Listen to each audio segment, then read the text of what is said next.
My name is Emily McAllister. I'm a local real estate agent, and this is our 2026 passion project. We're going to see how this goes. We're going to sit down and talk to local leaders once a month throughout the course of the year about what's going on with Greenville and try to get some behind-the-scenes education for what development looks like and long-term growth and strategic planning and all that kind of good stuff. So our first guest, who very kindly agreed to sit down and meet with us, was Mr. Phil Dixon. He is an attorney for the Greenville Utilities. So, Phil, tell me a little bit about your position with GUC.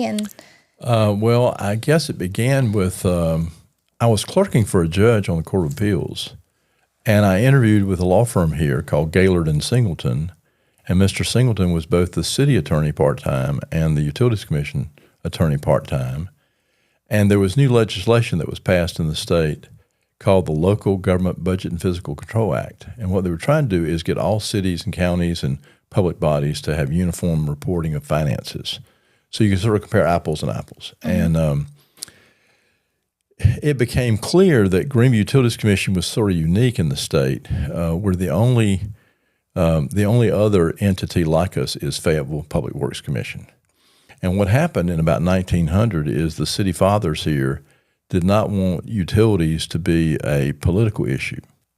They wanted, if you were the mayor's nephew, mm-hmm. you might get utilities. If you were some poor person on the wrong side of the tracks, you might not get utilities. So they decided it should be a business decision whether you extended certain utilities to certain entities.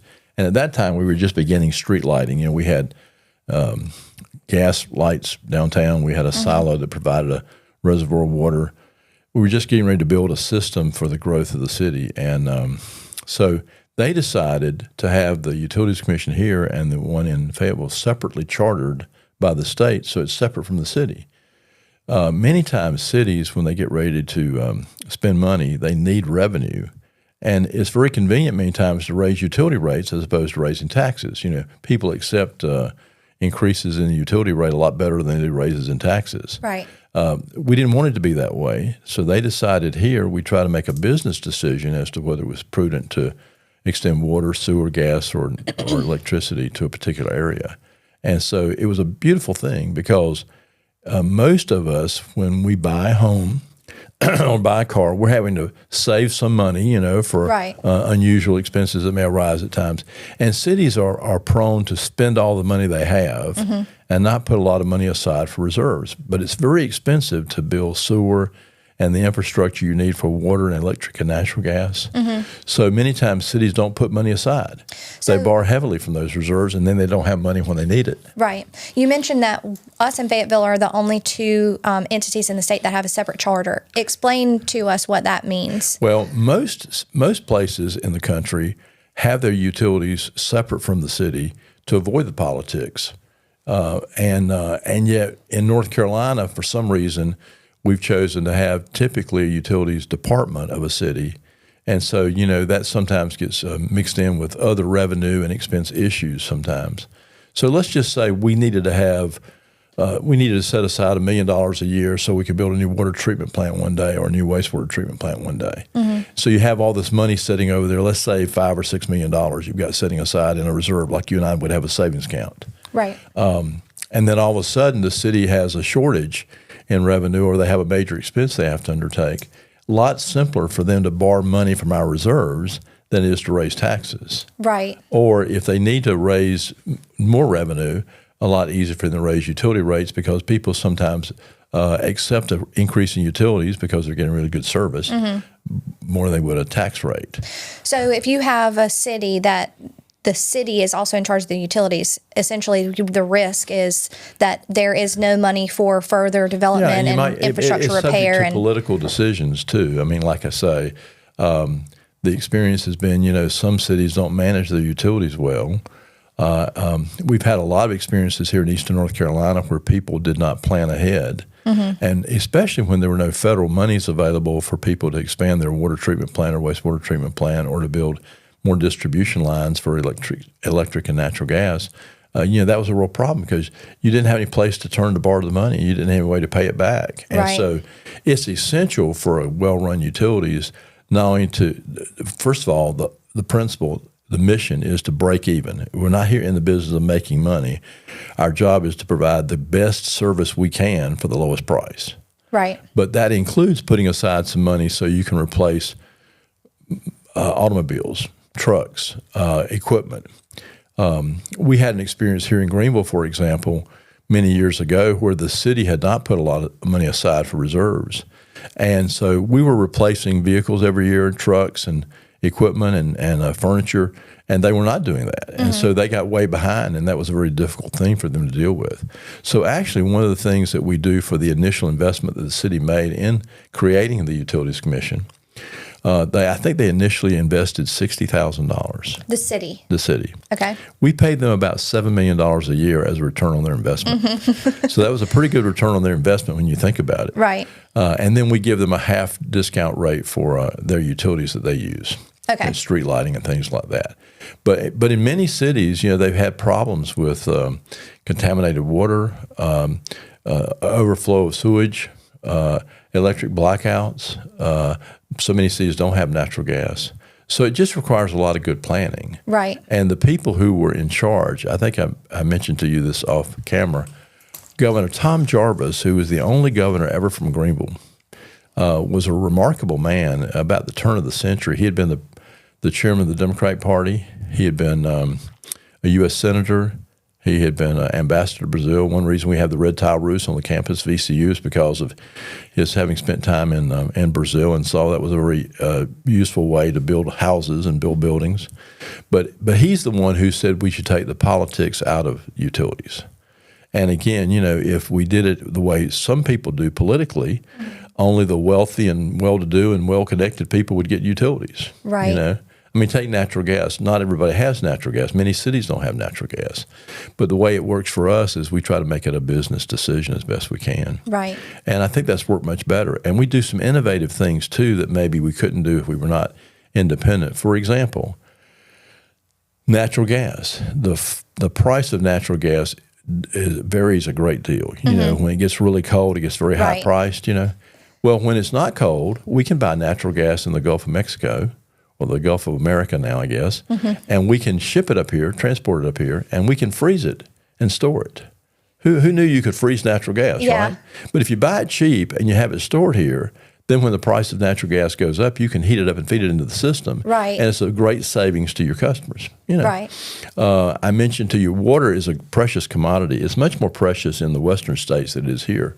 But, we have about a 19-county region of eastern North Carolina that has relied upon aquifers, underground rivers essentially, for their water. They have to pump the water out of the ground. Well, they've depleted those aquifers over a period of time so that they need to be replenished. Right. And so the state of North Carolina put in effect some rules that said you had to reduce the amount of water you were withdrawing from the aquifers by 25% each year, every 5 years over a 16-year period. Okay. So all of a sudden, we've got a lot of extra water because we take our water out of the river. But they were taking their water out of the ground, so we began selling water to a lot of entities like Greene County and Farmville and Winterville, 8 different people, who need more water than they can pull out of the ground. Right. You mentioned before we started talking on camera that Greenville gets water twice. We have a very unique situation. Think about this. All the water that passes by Lewisburg, for example, is taken out of the river, is cleaned up, we use it, we flush it, they clean it up again and put it back in the river. Rocky Mount does the same thing, Greenville does the same thing, but it's all fresh water that's going down towards the coast. Right. And the next stop after Greenville, the last stop is Washington, North Carolina, the Pamlico River and the Pamlico Sound. Well, that's salt water. Right. So when the fresh water hits the salt water, it's like a block. It's like a wall, and it slams against that salt water, and it backs up because of tidal basin influences, the moon. So the water backs up and comes past Greenville a second time. Right. So we could take water out of the river to meet our needs for probably the next 50 years without any problem. And that allows us to provide it much cheaper. And then we have a lot of excess capacity in our water treatment plant.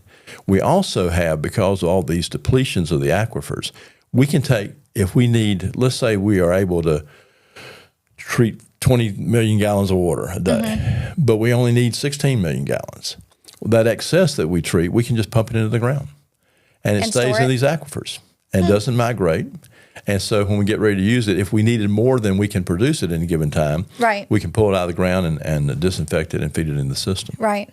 I was having a conversation earlier this week with someone that made a comment to me about how typically when we think about Greenville Utilities, we think about electric, but that electricity is actually a relatively easy resource to create the infrastructure for and to provide. That water a lot of times is the barrier for like new development.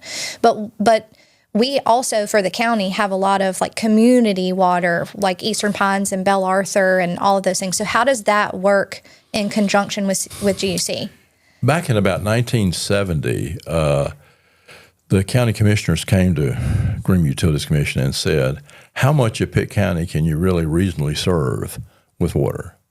And at that time, Charles Horn, who was our director, said, here's the area we think we can serve. He grossly underestimated how much of an area we could serve because he didn't anticipate we'd grow as much as we did. But so there were certain areas of the county that needed water, and the only way to get that water was for the county to step in and create these private water corporations. They actually attempted to create a great many more of those than currently exist. But the ones they did establish, such as Belle Arthur Water Corporation and Eastern Pines, Stokes, they went to the federal government and borrowed money, farmers' home loans. And they installed water towers, and they ran small PVC piping to different communities, which is not suitable for fire flow. It's not sufficient pressure for fire flow. But if you're a farmer or a rancher or some rural area or a residential home, you can provide water that way. And so that's what they began to do. Well, for the most part, we've entered into agreements with all those private water corporations. If we see we're going to bump up against each other, we try to negotiate, how we're going to handle that, and it's worked out pretty well, actually, for the most part. Take, for example, Ironwood Golf Course. I think at the time, Belle Arthur had maybe 2,500 customers total, and they had 10 employees. And they were nearby there serving water to a construction trailer, and they wanted to serve the new Ironwood subdivision. Well, that's 900 home sites. Right. That would be a huge undertaking for them, and they wouldn't be able to provide fire flow. So the people who were developing Ironwood came to Greenville Utilities Commission and said, can you provide this? And we said, that's terribly expensive for us to extend sewer out that far and water out that far. And so they agreed at the time they were going to give us the golf course. They were going to give the city the golf course at Ironwood, so we'd have a municipal course in return for us running sewer out there. And then they were going to build another golf course across the street, and that was going to be a private golf course. So at that time, we began providing service to Ironwood. Well, we got into a big fight with Belle Arthur Water Corporation because that would have been a big plum for them to be able to serve 900 new customers. But they really didn't have the capacity to do so. So we actually went to court, and the court decided we had the capacity and they didn't, and we got to serve it. Same thing happened over in the area of South Central High School. The school system really wanted us to provide utilities to that site. But, Belle Arthur, again, would prefer to have served it. And so we agreed to an agreement, a territorial agreement, to work it out. And we try to meet every year, so we sit down with them and say, here's where we're headed, here's where you're headed. Different people who are developing different projects have different needs sometimes. We've also had run-ins sometimes with electric co-ops, where Edgecombe Martin Electric Co-op, for example, we're building out near our water treatment plant. Well, the law says we have an absolute right to serve our own facilities, but we got into a conflict with them. But we try to work those things out, and for the most part, we have territorial agreements with those private water corporations and for those private entities that provide electricity through co-ops. So it sounds like some of the water corporations, the establishment of those was done before before the vision for Greenville Utilities really started. Before the growth that we've had that I think everybody has been surprised by. I mean, when I came to college here, we had 26,000 people. We've got 100,000 people now. We had 10,000 students at ECU. We got 30,000 students now. I mean, it's a different place, And I think we grew faster than we anticipated. Medical school, hospital, different things have happened. And so we're now in a better position to serve. One of the things the federal judge told us in the Belle Arthur case when we were in a lawsuit with them was that, why don't you just take over Belle Arthur? They've only got 10 employees. We'd be willing to do so, but that's a precious commodity to them. I mean, the people who were responsible for providing service in rural areas at that time, it was their baby. I mean, they did a great job. But, if we hired their employees, we could pay them more money. We could give better benefits. We could provide fire flow. We could provide better service in some respects. And so we're trying to work with them to try and do those things. And we have taken over recently water and wastewater for the town of Bethel. Well, the town of Bethel has been sort of a slow growing or no growth area for a long time. They did not have the capacity, for example, to add a Hardee's or a McDonald's over there. Right. Much less any new subdivisions. Well, that generates revenue for the community to pay for other services. Of course. So the local government commission got involved and gave us some assistance financially from the state so that we could take over their system. We refinanced their debt. We reduced their rates by 25%, and we now have a much more reliable system. A sewage system, for example, a water system over a period of time will develop leaks, and you'll have infusion of dirt and into the system, and it creates a lot of problems. So you've got to maintain the system. Sometimes you can take a sewer line and sleeve it. So you can take a big pipe that sewage runs through. You can put a smaller pipe inside it and sort of create a new pipe inside it that eliminates all those leaks and things. And we're able to do that. We also have some expertise that most of these smaller communities don't have. So, we have a strong number of engineers that work for us. We have about 500 employees.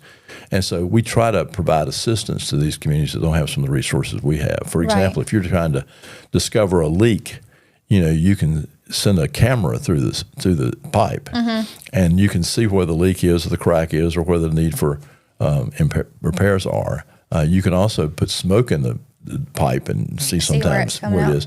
But most communities don't have some of those facilities that we have. On Monday, John Bell, he is the majority leader for. Yeah, he's a very strong political factor in the General Assembly. Okay. So he made a comment about how all of the water and sewer infrastructure for the entire state was installed in the 40s and 50s, and that it coming up on time for. We need to replace it, and it's terribly expensive. So what does that look like, especially for some of these smaller communities that may not be equipped or prepared to start making those I think what updates? What you'll see, and this is being done through the University of North Carolina School of Government, they have counsel with the General Assembly and said it doesn't make any sense for us to have these private water authorities, sewer authorities, water and sewer authorities.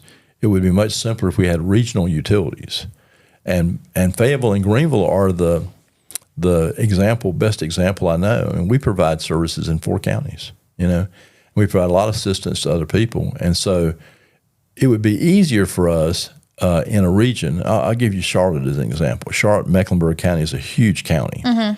But they were the Charlotte-Mecklenburg Utility Department was such a large department that they have pretty much taken over the entire county. So all these little private water corporations and sewer authorities that existed have been taken over by Charlotte. And they have one system. And there are a lot of economies of scale that you achieve. Right. It's just a easier approach. And again, you don't have the expertise a lot of times in these smaller communities, especially the real small communities. Right. So, for example, if Washington, North Carolina, or if Kinston, or if some other entity wanted some assistance, it might make more sense for us to combine our systems and have one system that would operate more efficiently. Something that you hear feedback from, just from the community, is the monopoly. You hear that word thrown around sometimes. What would you say to that? Because it seems like really just there's not a logical way for 2 utility companies to compete for business in the same market. Well, there are laws that prevent that from happening too. We have a territorial act, for example, that keeps you from getting into someone else's territory and providing service. For example, it doesn't make a lot of sense for us to run electric utility lines on one side of the road and Edgecombe Martin Electric Membership Corporation run lines on the other side of the road. Right. That's just a foolish waste of resources. Right. So what we try to do is just meet with those people and work out territorial agreements as best we can. But occasionally we get into a fight over who can best serve a particular area. Court has to decide those things. But I believe we have a pretty good system. North Carolina has great supervision of all the finances of any public bodies by the local government commission. We're getting ready to refinance, just as you might refinance a mortgage on your house, to reduce your rate or reduce your monthly payment. We have revenue bonds that we borrow money to put in projects, and when the rates go down, we refinance those. Right. And so we're doing that constantly, but we have to go through the local government commission. They very carefully scrutinize everything we do. North Carolina is a very conservative state, and you'll see financially we are one of the strongest states in the country because we've been so conservative in how we spend money. And it's probably because of the local government commission. Right. Now, I think you're going to find that more and more we're going to need assistance from the federal and state government in putting some money aside to deal with some of these cities and towns and communities that are in really a critical state. Right. Like, the city, we didn't go seek out Bethel to take over the water and wastewater system. The state came to us and said, we're worried about Bethel, and Bethel's going to be crippled as far as growth. It's sort of like if Pitt County was a boat, the hole in the boat was Bethel because, water was leaking in. They couldn't get anything done. And so now we all of a sudden have the megasite over there. Right. A wonderful opportunity for us, by the way. Weyerhaeuser has about 10,000 acres that they've decided to take out of growing trees and make available for a megasite for a major development. All over the country you have car manufacturing would be a good example. For a car manufacturer, they might need 1,000 acres. They might need 3,000 acres. Right. Well, it's rare to have a property owner that's the owner of 10,000 acres. Mm-hmm. And so I believe what Weyerhaeuser has agreed to do is to put 3,300 acres into a megasite. Well, that's a huge piece of land for development. Right. And they've had a lot of experience also developing sites that they used to grow trees on. So the other acreage they have, they plan to develop themselves. But the state of North Carolina asked if the citizens of the state would come up with 15 sites, I believe, that could be a future major development site. Mm-hmm. And they narrowed that to, I believe, 4 or 5. And I think we're the top one of those 4 or 5 because we have rail, air, 4-lane highway. We have a lot of excess capacity available to us in water and wastewater. And so we're in a really good position, I think, to have some really significant growth. I mean, I really believe this. I believe Bethel will be winnable. I made a video about that. Mm-hmm. How long has it has it been? Maybe 6 months ago when they first started talking about the megasite. So is the megasite, is that confirmed? Is that for sure what's happening? It's still a process that you have to go through, but they have identified the cost to develop those sites, and I think ours is under $500,000. Wow. And it's by far the cheapest site to develop. Right. And there's some politics involved in that too, selecting the next megasite. And I think, the Rocky Mount, the Nash, Edgecombe County area has had a site that's been available for a long time, and they keep having people who identify it as a site they're going to use, and then they back out of the deal. So they've got a site over there to use too. But I think we're in one of the best positions we could be as far as some really significant development taking place there. Right. And I think it could change the whole climate of this whole area of the state. Right. So if we are selected for that megasite, then I don't think there's going to be any question that we'll be one of the megasites. Okay. The question becomes, are we the first megasite they use, or is there another megasite that would be used first? But there's no question in my mind that we'll be one of the megasites. So we would be talking about large, A-rated corporations. Yeah, just somebody who's going to employ 3,000 people, and or maybe a number of different companies that serve that. One of the things that North Carolina's missed out on is a lot of these car manufacturers. I mean, like BMW went down to Greenville, South Carolina, and that has changed the world down there. I was going to use that as an example because Greenville, South Carolina comes up a lot in comparison to us. Alan Smith, who used to be here, he's from Bethel, is the head of the chamber down there. BMW gives him a brand new BMW every year. To drive. I mean, what a nice thing. Yeah. And of course, those are good paying jobs, and it's a real big boost to the economy. So, as far as the direction of growth, obviously, if megasite goes into the northern side of the county, then we would expect to see residential and more commercial growth happen up Highway 11 towards Bethel. But there's people would probably want to live near where they work. Oh, of course. Mm-hmm. But then there's also conversation about kind of how north and east flow together because you're kind of moving towards Pactolus and into the direction of Washington and up and down 264. Someone was explaining to me, and maybe you can help me understand it better, how I guess there's some sort of barrier in the southwestern part of the county, or near like the southwest bypass, that would make it really expensive for Greenville Utilities to develop in that direction? Does that sound? I know the area between Greenville and Grimesland and Simpson. I know we're working on that right now, and we've had a lot of good progress we've made in that regard. But there's sort of a gap in there as far as development is concerned. You know, again, wherever we ultimately install sewer, there's going to be a lot of growth. Right. So, for example, you're seeing a lot of growth now out towards D.H. Conley. Yes. You know, but you know, we don't necessarily dictate where that growth occurs. It may be a developer buys a piece of property and then comes to us and says, "Can you provide utilities? And does it make sense?" For example, I know I live at Rock Springs, and I know out there in the Ironwood, Rock Springs, Blue Banks area, there's a huge amount of growth that's going to be taking place over behind the Speedway. We've got that new development taking place right across from Ironwood. But I mean, we're talking about a large number of homes being built in that way. And so if you look at, you know, it's like dropping a rock in a pond. Right. I mean, you think about Raleigh, for example, has resulted in Apex, Fuquay Varina, Wendell, Nightdale, all those things taking place. You know, it's even spilled over to Wilson. And I think the same thing with us. We're the big rock that's been dropped into the pond, and we're going to impact. I mean, think of the growth that's taking place in Winterville. And think of what the new bypass has done for Ayden. I mean, all of a sudden, a lot of new subdivisions being built over there. They're having a hard time keeping up, you know, with all that. It's a real nice thing to have. And Farmville's a nice place to live, lovely homes over there, you know, to develop. But in every direction, I think we're trying to figure out where best to put our resources. Right. It's just a matter of setting priorities, really. Right. You know, they annexed all of that property off Mills and Hudson's Crossroads Road.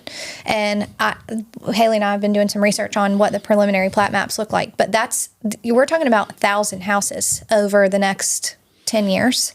New schools. Yes, you and I talked about that a little bit, the new D.H. Conley campus. I have a theory. You want to hear what my theory is? My theory is that Worthington Road, from the roundabout at Mills and Worthington, and then all the way down to where the Rite Aid is, or I guess it's a Walgreens at Old Tar in Winterville, that eventually will become 4 lanes. That fire tower will extend. I think it's likely that would happen. I think it's very possible. Let me share a story with you. Years ago, I was appointed by the city to the Medical Land Use District Study Committee.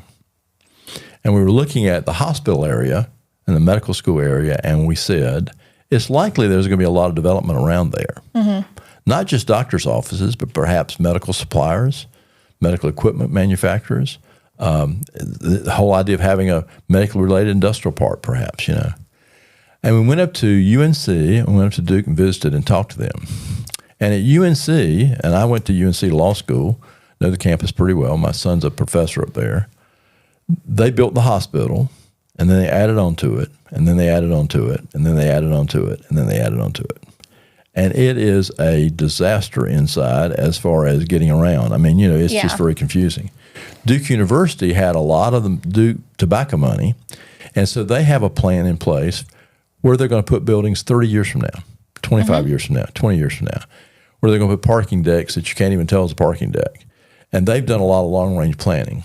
So we put aside, I believe initially 2,500 or 3,500 acres for a medical land use district.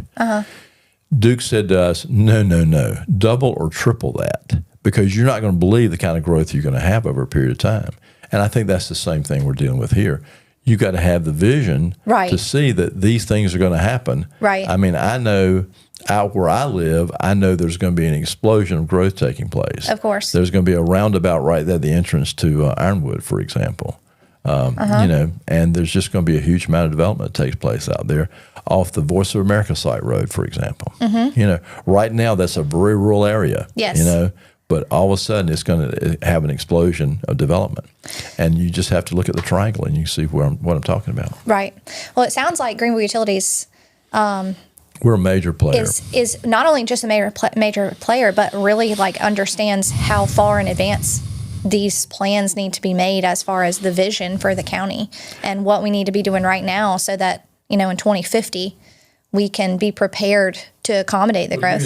Charles Horn told me, he was the original director when I went to work for Greenville Utilities Commission.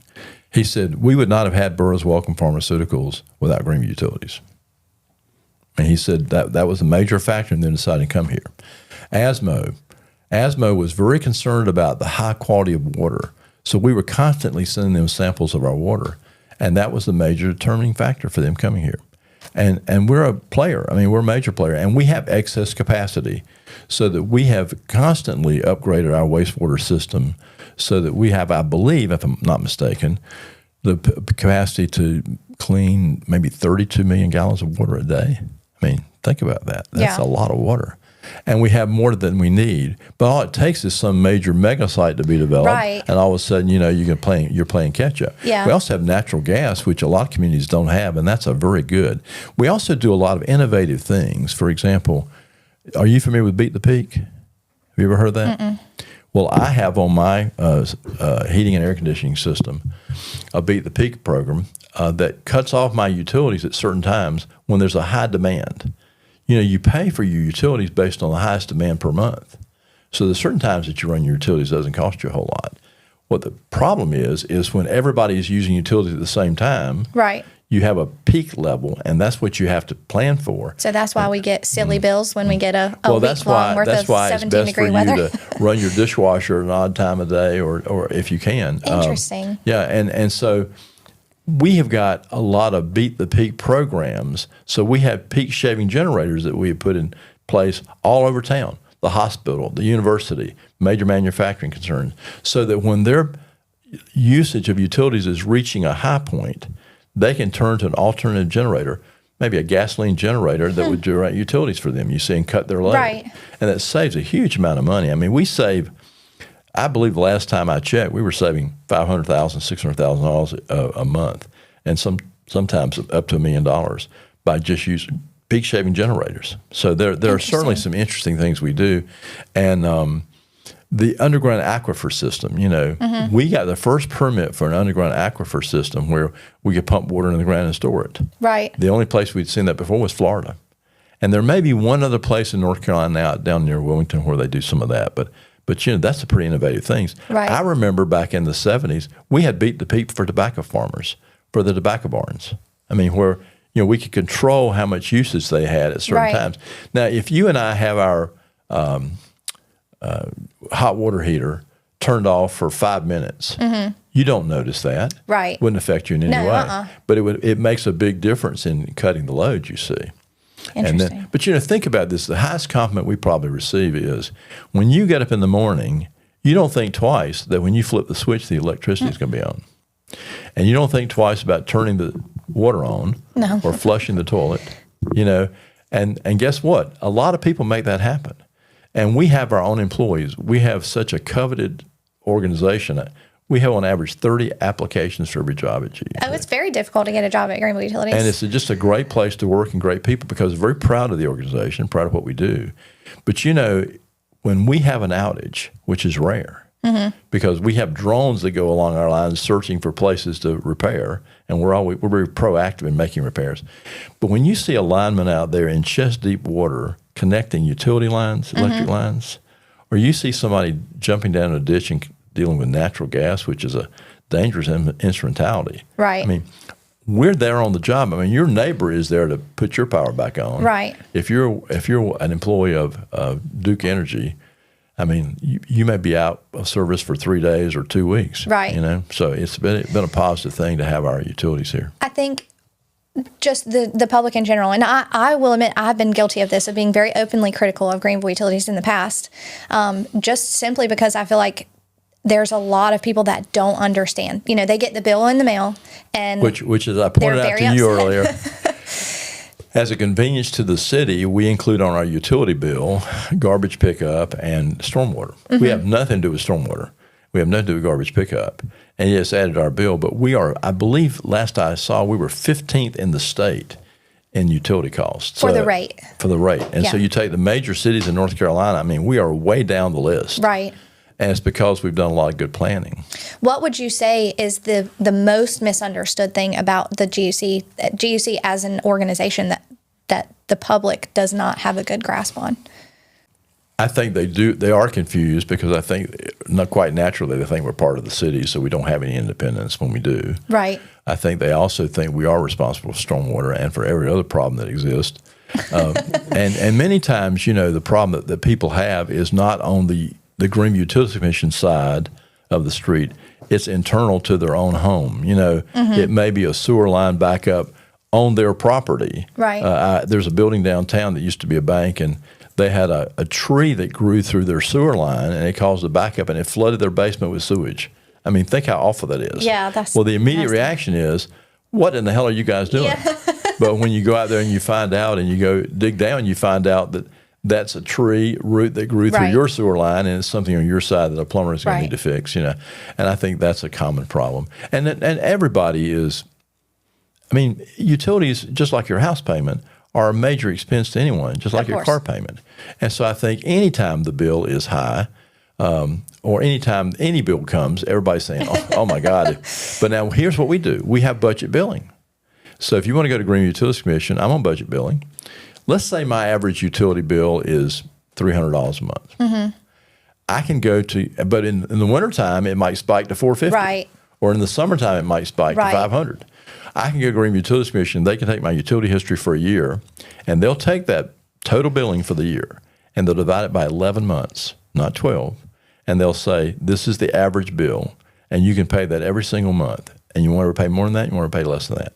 And once a year, we'll make an adjustment. And I've done that for years. And sometimes I get back, they will lower my payment the next Right. year. Sometimes they increase it a little bit. But, if you're a senior citizen and you're on fixed income, it's much better for you to know, rather than you pay $300 sure. this month and in the winter pay $500, for you to pay $325 every month. Right. And that budget billing is a great idea. Yeah, that is awesome. I think in addition to all of that, just the infrastructure aspect and the things that we can and can't do, just like Bethel not being able to service a Hardee's or a McDonald's. They can't have those things because they can't provide the infrastructure. We also have the ability now to notify you if there's going to be an outage, or we think there's going to be an outage, or that we think there's going to be a problem with storms. I mean, and we keep, we do a lot of tree trimming. I mean, think about what an impact. I mean, a squirrel can jump on one of our lines sometimes and cause problems. You know what I mean? And so we do a lot of things proactively to try and make our system better secure, I guess. Right. But I'm proud of the organization. They do a great job. And this is really interesting to me. We're the 43rd largest electric utility in the country. We're the 48th largest gas utility in the country. And we're a member of something called the American Public Power Association. We've had not one but two of our people, our managers, be president of that organization. The national organization of all the utilities in the country. And I will tell you, having gone to national conferences, we are just well regarded as a Cadillac of utilities. We do it really well, and we do it at a really reasonable cost. And it's because we have a little more flexibility sometimes than others do have. And again, we've avoided a lot of the politics. Now, I will say this with great pride. I have been so pleased with our city manager and the previous city manager. We've had a really good situation there. And so we work very collaboratively with the city, and we're partners in trying to achieve economic development. We've done a lot of things to invest in our customers. And so we're not just seeking to bring new customers to Greenville Utilities or to the city of Greenville or to Pitt County. The county has been great too. I mean, the old county attorney is now the county manager, and Janice Gallagher is great. So is Michael Cowan. We've got good people in those positions. But when we're looking at the existing industry, we, particularly for our large accounts and our major accounts, we go to them all the time saying, what can we do to help? What can we do better? Right. And one of the things we've sold them on is these ideas of peak shaving generators. I mean, the university and the hospital do that a lot. Yeah. Now, think what an impact that has if you can show them how they can save several $100,000 in a month. Yeah. It makes a big deal. Yeah. And it also helps us attract other industry. And, we've been recognized as such a business-friendly community. I mean, listen, I lived in Chapel Hill. I've got a son who lives in Chapel Hill who's a professor there. Chapel Hill is not a business-friendly community. I mean, they don't. If you bring in a McDonald's or a Domino's pizza there, they want you to paint it beige, Right. and plant trees everywhere. And I think that's good, and we're very economically conscious too. But there are ways you can grease the wheels to make something Right. happen, and ways you can put obstacles in the path sometimes. And I think we are looking for ways to make it happen. And so we meet ahead of time with people and try to plan out a better way. We will tell, for example, a developer who's getting ready to build a hotel or a student housing project downtown. Let's say it's a high rise. Mm-hmm. We might say to them, that water line is too small. You need to increase the size of that water line because you're going to have to get pressure up to the 7th floor. Right. Well, that's helpful to them, Right. saves them a lot of money. We've had that happen before where somebody came back and said, we're going to do it anyway with a small line. And then they spent several $100,000 retrofitting the system later, But I think they appreciate our input. And we've got some expertise that not everybody has. I mean, these are different fields of endeavor. I mean, these engineers think differently from the rest of us, Yes, they by the way. But they are wonderful people as far as showing what problems are. Right. I think attorneys in general are looking for what could go wrong. Of course. I think engineers are doing the same thing, and I think it helps sometimes to have that input and the expertise that we have. What would you say is the risk to GUC and our infrastructure falling behind? Like, what would be all of the bad things that could happen to the county if GUC was not planning ahead? And then what is the opportunity for the county to really just like catapult forward with growth if we get those things right? Well, I think obviously if you don't have, let's say a new industry comes to town and says, we need $5 million worth of 5 million gallons per day capacity. The question becomes, are we willing to give them 5 million? Because it might keep us from serving someone else who might come along. Right. And then when you are doing a wastewater plant expansion or a water plant expansion, that's a long process. It's a millions of dollars. It might be $40 or $50 million to do one of those projects. And so there's a lot of planning ahead and a lot of construction time for you to get additional capacity. I think if we didn't keep up, if we didn't have any capacity, it puts us behind because a city that has capacity is going to get that project we want. But if we do have excess capacity like we do right now, for example, I think it puts us in a great position. Give you a good example. If you have an industrial spec building, you are attracting industry. Because they don't want to come into a community, find a site, build a building, and then start manufacturing. They want to come in an existing building, retrofit it, and get started. And so we've made a real strong emphasis on trying to work with the county and the city to build industrial spec buildings. And, we've attracted a lot of industry that way. And I'm not sure you can ever do everything. You're trying to be competitive, but I think we're in a great position. And, there's an attitude here in Greenville and Pitt County, too. I think there's an energy. It's very forward-thinking. I think the university adds a lot. Plays, concerts, films, lecture series. I have a lot of people I see, and you see these people who move from other areas. I have people that have no connection to North Carolina or this area who picked us out because we have a university. We're near the river. We're near the beach. We're near a hospital and medical school. Makes a big difference. This is the 9th largest hospital in the country. Now think about this. In most communities, you build a hospital with 150 beds. And if you need another hospital, you build another 150-bed hospital. Here, we just keep expanding. We're 1,000 beds now. We're going to 1,200. We got the new behavioral health care hospital, too. We serve 29 counties. We have expertise here you don't have everywhere. It makes a big difference. Right. And if I'm a senior citizen, as I am, it makes a big difference to me to know I've got the hospital medical school here. And with the connection between the hospital and the university, you got people who are in research, who are on the cutting edge of developments and see things. I mean, think about the Da Vinci machine where they do robotic surgery. I mean, if you've ever sat down at that machine and seen what they can do, it's just amazing. Weren't we one of the first people to ever have that? We had the doctor who developed it, and it was a really amazing thing. We had people coming. We still have people coming from all over the world to learn how to do that. And we also are a leader in telemedicine. If you're a prison inmate in Hyde County, we don't have to bring you up here to have certain things done. We can examine you with a nurse by teleconference with the doctor sitting there, and he's interacting with you, and it saves a lot of time and money for everybody. And the behavioral health hospital, think about this. Think about how many people have serious mental health issues. And yet, by teleconference, we can sit and talk to you like you and I are talking. Right. And I can say, tell me about your problems. In my practice, my private practice, I've been in private practice for over 50 years. You'd be surprised how many people come in to see me, especially older people. I'll sit with them for an hour, and I won't say a word. And they'll do all the talking.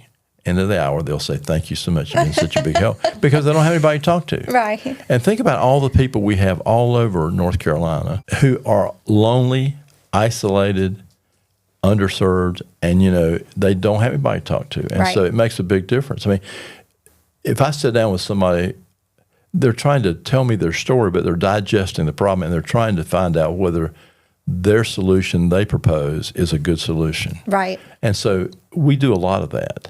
In fact, we're a leader in the system in doing that. And, the university here is such a great asset, too. They do more in distance education than any other campus in the system. Right. We produce more teachers, more nurses, more allied health professionals, and with an expansion medical school, a few more doctors, So basically what I'm hearing you say is that Greenville really is poised very much to look I don't think like the triangle. And the university's just been designated Research 1. That's the top 5% of the universities in the country. Think about that. Right. I think we're 103. Now think about it. There are 50 states. There's probably a University of North Carolina, North Carolina State University in every state, right? And that would be 100 colleges and universities right there. We're 103. That's pretty strong. Yeah. And and I think we've got a heart too. I had a personal experience. My wife got cancer when our baby was 18 months old, and they said she's got about 3 months to live. Oh, my goodness. We had just got the cancer center here. And up until that time, she'd had to go to Duke or UNC for treatments, and she'd had to stay up there. But all of a sudden, she'd get her treatments here. They would heavily medicate her to keep her from getting sick, and they would heavily medicate her so she'd sleep. And this ball of cancer in her chest, the size of a grapefruit, melted to the size of a plum, and they burned it up with radiation. And she's a yoga teacher and music teacher today. That's awesome. But think about that. What an impact that has had. The dental school here, we were 48th in the nation in the number of dentists per capita. 48. 26 counties that had no dentist. A lot of other counties only had one dentist over 55. And your dental health affects your overall health a great deal, especially your heart. And what an impact we've had with these 8 service learning centers all over the state, providing services to people. I mean, it makes a difference. I mean, I go to the dental school here to have work done sometimes. Right. I mean, I think I got a quote from an oral surgeon one time, $20,000 for some work, and I think I had 3 teeth in it here, and at the medical dental school, it was $56 per tooth. Yeah. I mean, that's a pretty good deal. Yeah. And that attracts people.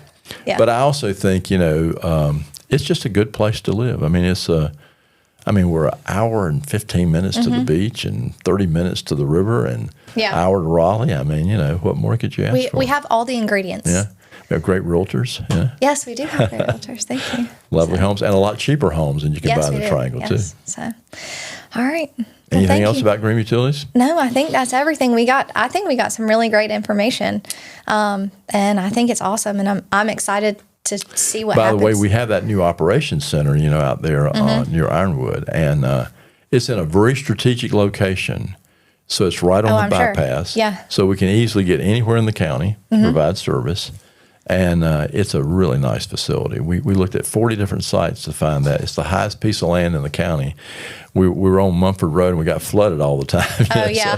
So this is going to save us. And then we got the headquarters downtown. Yeah. But thank you for affording me the opportunity. Of course. No, thank you. I'm really proud of the organization. I really appreciate it, and I'm very much looking forward to what the next 10, 15 years looks like. Me too. It's going to be good. So, all right. Say bye to Belle.